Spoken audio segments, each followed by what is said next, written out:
Another common transformation that is applied often inside of Illustrator is rotating.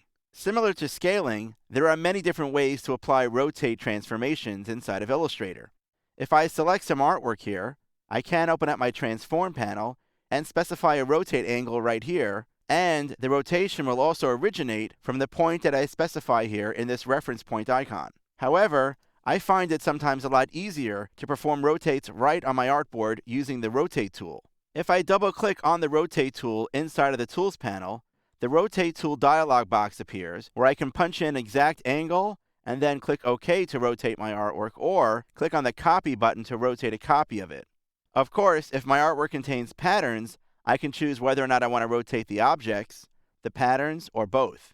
I'm going to click Cancel in this case, and I want to talk about using the Rotate tool itself, similar to how we used the Scale tool before.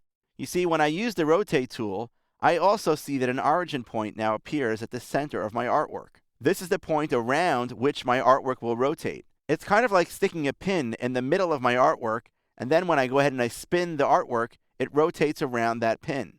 Once again, I'd want to move my cursor far away from that origin point so I have an easier time controlling the rotation.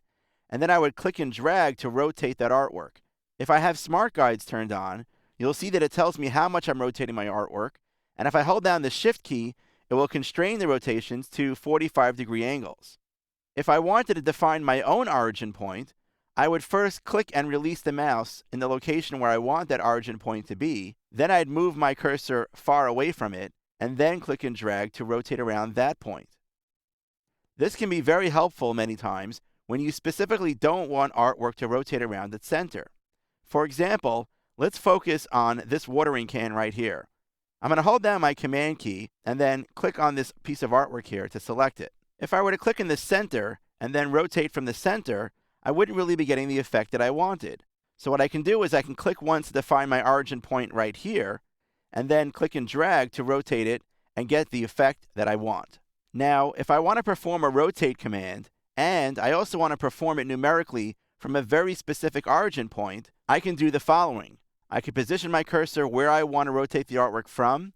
I can hold down the Option key or Alt on Windows, and then click. This, in one step, defines a custom origin point for that rotate and brings up the Rotate dialog box where I can punch in a specific angle for the rotation.